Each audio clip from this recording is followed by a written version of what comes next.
This is Optimal Finance Daily, episode 381, Financial Confessional. I've spent over $40,000 on Amazon by Mrs. BITA with budgetsaresexy.com. And I am Dan, the guy who reads to you from some of the best blogs on personal finance. And a big thank you to by&nbsp for sponsoring this episode.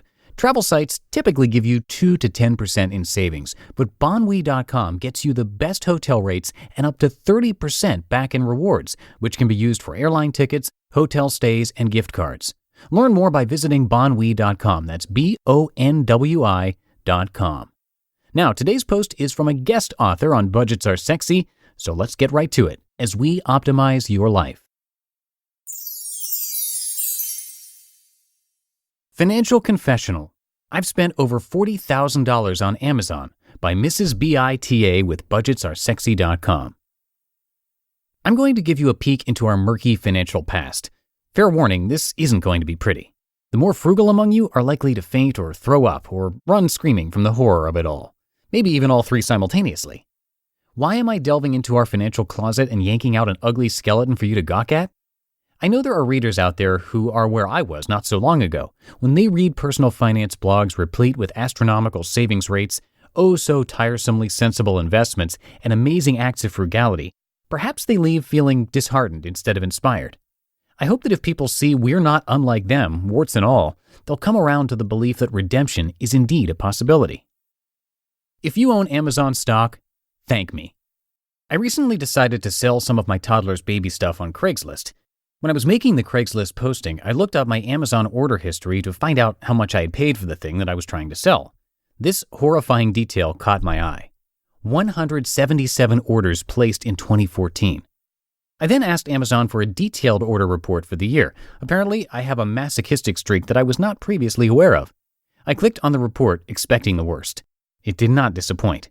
In 2014, the report announced cheerfully that I had felt the need to acquire 427 items from them. That comes to an average of about 36 purchases a month.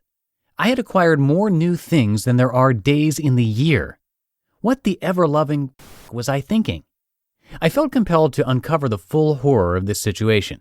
I asked Amazon to then create a report of every item that I had purchased from September 2008, when I first set foot in this country, to August 2016, which was when I decided to get my shit together and aim for financial independence.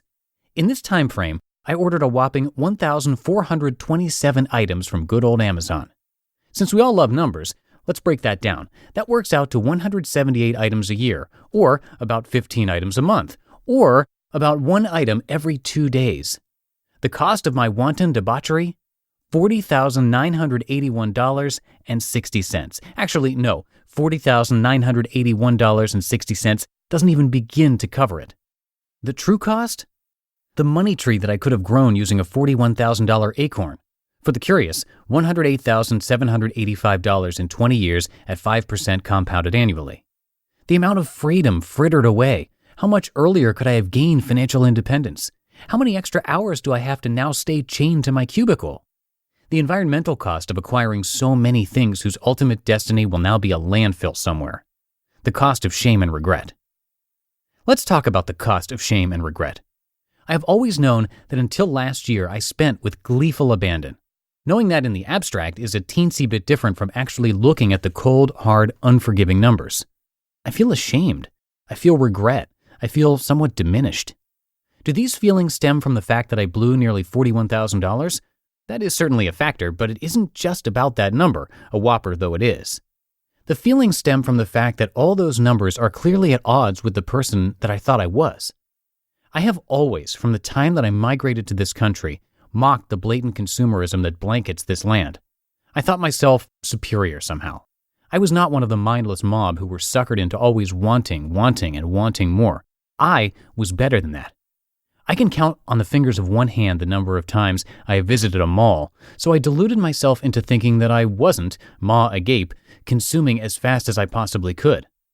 I've always perceived myself to be someone not attached to material goods, as someone who values experiences above all else.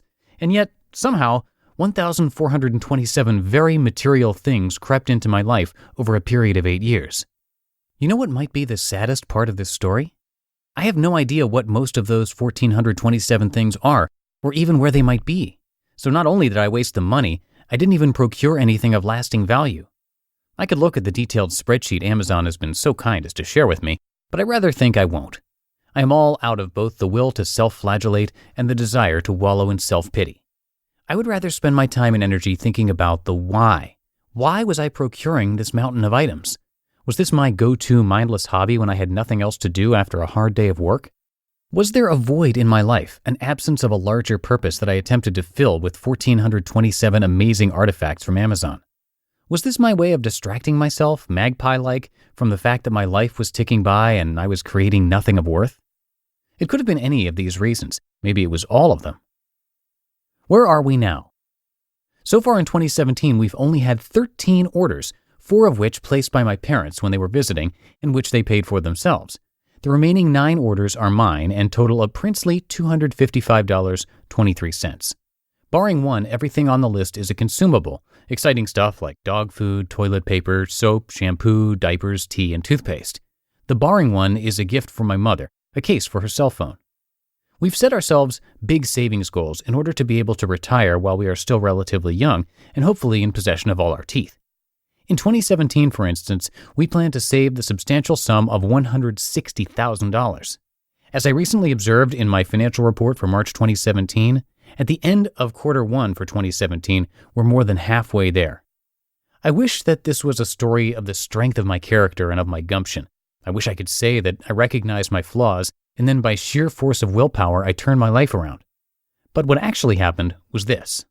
I discovered the twin ideas of financial independence and early retirement. I convinced myself that, unlike unicorns that rainbows, this was not a fantasy. I decided that I wanted those things more than I wanted anything else. I sold the idea to my husband, and we made a plan. I then decided to start writing about my journey to financial independence. In other words, I found a purpose. I found something that was deeply interesting to me, and I poured myself into it. Putting an end to my mindless spending was merely a side effect of finding purpose. One trash day, my husband came back into the house and cheerfully observed that he no longer had to spend the better part of an hour trying to solve the knapsack problem with the recycling bin and boxes from Amazon. In fact, wonder of wonders, the recycling container had room to spare. My response to this revelation? Oh, huh. I had effected a turnaround in the way that I was living my life, and I didn't even notice. It was that effortless. Parting wisdom. I don't pretend to have the answers, but I would like to say this. Be kind to yourself. Even the most immense amounts of stupidity are not necessarily permanent nor fatal. Don't get into the mud pit and wrestle with your demons. That's the hard way. Be smart. Choose the easy way. Find yourself some angels to waltz with instead, and let your demons leave the dance of their own accord, bored out of their evil little minds. Do your best to find purpose and joy in something, and everything else will fall into place. You just listened to the post titled Financial Confessional. I've spent over $40,000 on Amazon by Mrs. BITA with budgetsaresexy.com. And again, a big thanks today to bonwe.com for sponsoring this episode. Bonwe.com is a travel site where you can book hotels and cars. They scan all the major travel sites to bring you the absolute lowest rates. In fact, they back their low rates with a 110% price guarantee. And once you book through bonwe.com, you get up to 30% back in reward points, which is much better than the typical travel site. And you can use that on airline tickets, gift cards, and hotel stays with no restrictions or blackouts and no processing fees. Imagine booking 4 or 5 hotel nights and getting enough points to get a free airline ticket, additional free nights, or a $100 Amazon gift card. Plus, new members get 1,500 reward points just for signing up. Learn more at bonwe.com. Again, that's bonwi.com to start saving money on hotels and getting up to 30% back in rewards. We thank bonwe.com for their support. And remember, listeners, when you support our sponsors, you're supporting this podcast. And that's going to do it for today. Have a great rest of your day, and I'll see you in tomorrow's show where we'll have a post from Mr. Money Mustache. See you there, where your optimal life awaits. Hello, Life Optimizer. This is Justin Malik, creator and producer of this podcast, but also Optimal Living Daily, the show where I read to you from even more blogs covering finance, productivity, minimalism, personal development, and more, from incredible bloggers like Derek Sivers, Zen Habits, Mark and Angel, The Minimalists, and all the ones you hear on this show too. So if you enjoyed today's episode and like taking amazing blogs on the go, come on over to Optimal Living Daily and subscribe to that one too. And together, we'll start optimizing your life. You've been listening to Optimal Finance Daily. Be sure to hit the subscribe button to stay up to date on each new episode and head to oldpodcast.com. That's OLDpodcast.com for a free gift as well as more actionable tips and resources to help you maximize your potential. Thanks for joining us, and remember, your optimal life awaits.